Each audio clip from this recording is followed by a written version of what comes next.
vamos ver uma pergunta aqui que também é boa. Ó, a Marivalda Vieira perguntou o seguinte, ó. É, qual a diferença?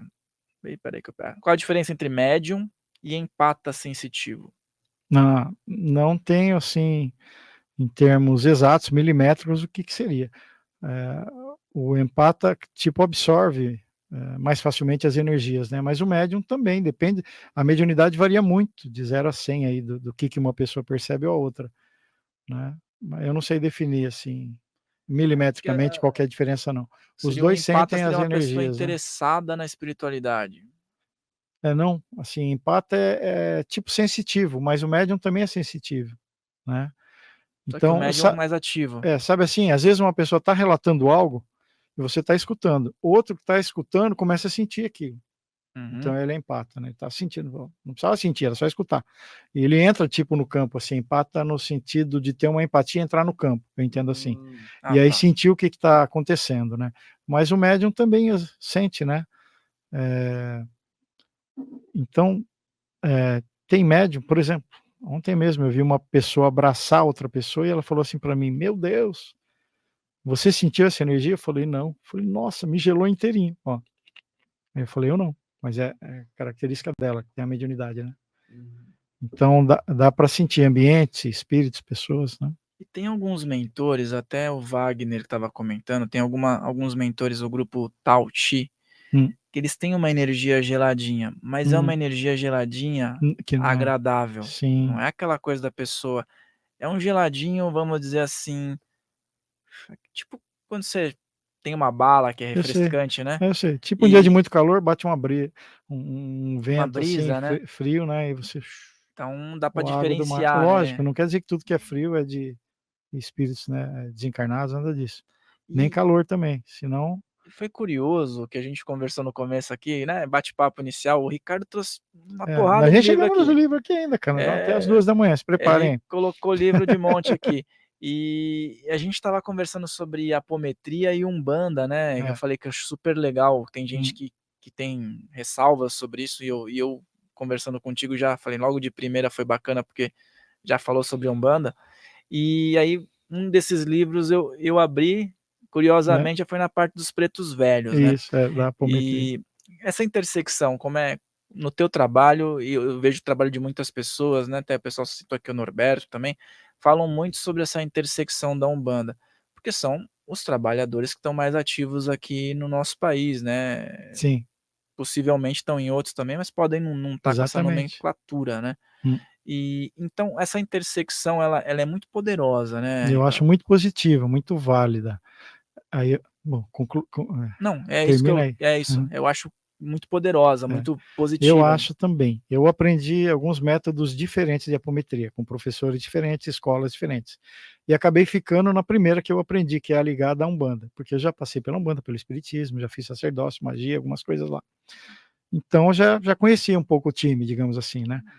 Mas eu aprendi em outros lugares, que não deixam a guias da Umbanda incorporar, não deixa se manifestar, e em lugares onde não se pode nem falar sobre o que se viu no atendimento, tá. Então deixa eu voltar um pouquinho lá no Lacerda. Quando ele começou a pesquisar lá no sul, era eminentemente espírita, mas ele punha umas musiquinhas, conforme você viu no livro ali, de Preto Velho, ele punha umas músicas que ele tinha simpatia, não que ele era um bandista, ele tinha simpatia pelos guias também. E no mundo espiritual, meu amigo, trabalhando para a luz, para Deus, é tudo junto. Pode ter um padre, um índio, um judeu, um bandista, se tiver mente aberta, todos podem trabalhar para ajudar, né. Então, o dirigente do centro espírita, na época que ele começou a desenvolver, ele não era dirigente, ele era um médium e médico. E aí o dirigente concordava com ele, foram descobrindo coisas novas, foi facilitando a aprimorar a detecção dos problemas. Eh, Só que foi passando os anos, esse dirigente teve que sair. E aí entrou um outro no lugar, depois de não sei, não lembro quantos anos depois, 15 anos, não sei. E o outro dirigente, vendo que toda vez tinha uma musiquinha de umbanda, vendo que toda hora podia se falar em guias da umbanda, ele falou: "Olha, eh, é o seguinte, o trabalho está muito bonito, mas a gente não pode misturar espiritismo com umbanda." Isso, lamentavelmente, é uma coisa que acontece hoje ainda em muitas casas espíritas. Infelizmente, surgiu dentro do espiritismo, mas não estão aproveitando o que poderia de benesses aí da apometria. Ele falou: então eu não vou permitir mais, esse dirigente falou, que usem músicas da Umbanda aqui, porque aqui é espiritismo. E aí eu gostaria que você alterasse a apometria por conta disso. E aí o que que o Lacerda fez? De jeito nenhum. Nós ficamos aqui um tempão, talvez até décadas, mais de 15 anos, 20 anos, não sei, para desenvolver isso, agora nós vamos mudar. Eu prefiro sair daqui e continuar com o mesmo método que eu trabalho. Então ele saiu de lá de dentro, do Hospital Espírita de Porto Alegre, e ele ficou itinerante em algumas casas espíritas que colaboravam, tinha médias de várias casas, né? Até que chegou um momento que eles conseguiram adquirir um terreno lá no sul e eles montaram a Casa do Jardim. E aí usou o nome, né, que era do Hospital Casa do Jardim, que era um apelido, ele registrou e tem hoje um site, que lá é a matriz, digamos assim, do Lacerda, né. Quase fui para lá estudar na época, que eventualmente eles dão cursos lá. Então, tem grupos que só trabalham com espiritismo, sem deixar guias da Umbanda. Tem grupos que deixam guias incorporarem, falarem, o método que eu trabalho ligado à Umbanda. Tem grupos que não deixam falar nada do que viu na outra vida. Às vezes você vem aqui, relata, qual que é o seu problema? A gente pergunta para o paciente, por que você estava, o consulente, vindo buscar a apometria? Por causa disso, disso, disso, tá. Então aguarda na salinha ali do lado. Aí a gente vai aqui, vamos ver, vamos trazer o espírito, incorporar. Tem lugar que pode, tem lugar que não. Só manda energia, faz os campos de força, é tudo mental. Não pode incorporar, não pode fazer nada. Oscila muito, vai, né, de 0 a 100 tem muitas variações essa escala aí. Fica lá, acabou, aí você fala: "O que que vocês fizeram?". "O melhor para você". "Mas o que que vocês podem me falar do meu problema? Por que que ele surgiu?". "Não, foi feito o melhor para você". "O que que vocês viram?". "Ah, né, não pode comentar". "E o que que vocês fizeram?". "O melhor para você". "Tchau". Aí você fica com uma pulga de 1 quilo atrás da orelha, você fala: "Mas o que". Então, você não esclarece tanto a origem da sua dor. Quando nós aí tem a vantagem e a desvantagem, né. Quando você fala para a pessoa, e tem muitos dirigentes espíritas que eu conheço que falam para mim assim: "Mas no espiritismo diz que não é para lembrar, senão todo mundo viria lembrando". Certo? Beleza, ele tem razão, até uma certa parte, né. Até metade do livro tem razão. Mas se não fosse tão eficiente, a terapia de vidas passadas não curava tanta gente, igual o Brian Weiss, e tem mais um monte de terapeutas que fazem regressão que ajudam demais. O Mauro Quitico, Brasil, psicoterapia reencarnacionista, que eu também fiz curso lá. Então tem muitas curas, e alguns estão preparados para lembrar. No meu caso, por exemplo, foi bem importante eu lembrar, porque conforme eu falei para você, a questão financeira, estava pegando, estava pegando. Tem uma outra historinha para contar também minha, vai, particular. Logo no comecinho, que antes de acontecer isso que eu falei do Exu, antes, eu estava com dificuldade e eu perguntava para os médiuns, alguns viam o que estava acontecendo, mas não falavam para mim, porque ninguém gosta de botar a mão na cumbuca, né. Deixa quieto, é melhor nem mexer com isso aí. E aí um dia eu fui conversar com uma médium, que ela lia cartas, ela já desencarnou, gente boa demais, e naquela época eu estava fazendo palestras, o Wagner eu levava ele lá em Suzano, a entrada eram 2 quilos de alimentos, a gente fez isso durante anos, então cabia 100, 150 pessoas, 2 quilos de alimento, 200, 300 quilos de alimento, toda vez tinha uma palestra. Doamos toneladas de alimento e tal. Nunca ninguém falou para mim que eu tinha obsessor, eu achava que isso os outros têm. Rafael tem, todo mundo tem, menos eu, porque eu sou bonzão, eu não posso ter obsessor, entendeu? Isso é coisa que acontece com os outros, nos livros, ó como é bonito, mas comigo não. Aí eu fui conversar com essa mulher, porque minha vida dava tudo errado, né, financeiramente. Eu falei: "Mas tá fora da matemática isso daqui, eu sou bom de exatas, mas tem muita coincidência para ser coincidência". Quando tem muita coincidência para ser coincidência, é porque tem alguém botando o dedinho lá e mexendo, entendeu? Falei: "Eu quero descobrir o que que é". Bom, aí eu fui, assim que eu entrei, ela falou assim: "Nossa, Ricardo, tem um monte de espíritos te acompanhando".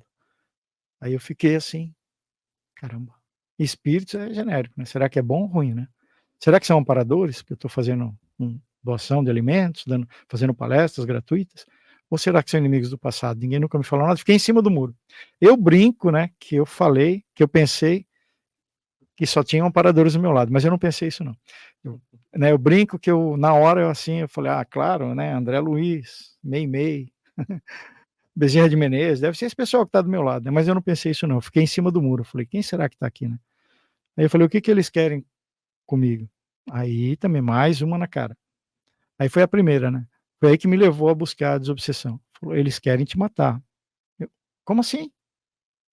Eu nunca fiz mal para ninguém", né, eu sempre falo isso. "Nessa vida eu não prejudiquei ninguém". Aí a minha amiga fez assim: "Como é que é? Repete o que você falou".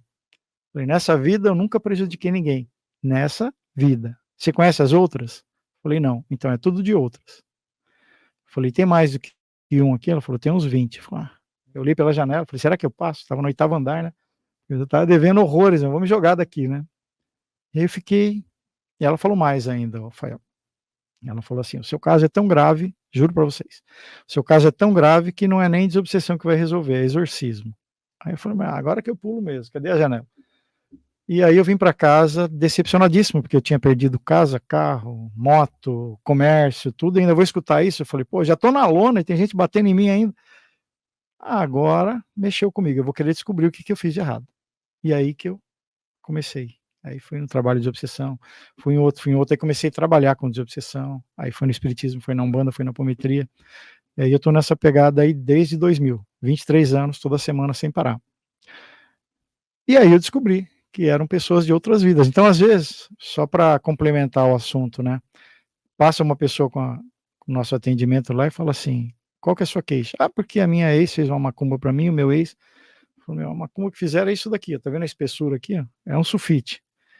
O problema nosso, geralmente, nós não é bem um problema, é a missão que nós viemos aqui, a tratar o que nós causamos de desarmonia no passado. Nós estamos aqui tratando isso. Vocês conhecem isso melhor do que eu. Nós estamos num planeta de provas Provas e e expiações. expiações, né. Não é Disneylândia mesmo? Eu estava em dúvida até agora antes de vir para cá. Não é Disneylândia, então? Podia ser, né, Podia então, ser, vai ser um dia, né? vinha de férias De aqui. férias, é. Mas provas e expiações. Se é provas e expiações, como que alguém pode reclamar que está passando por provas e expiações aqui? Será que Deus errou?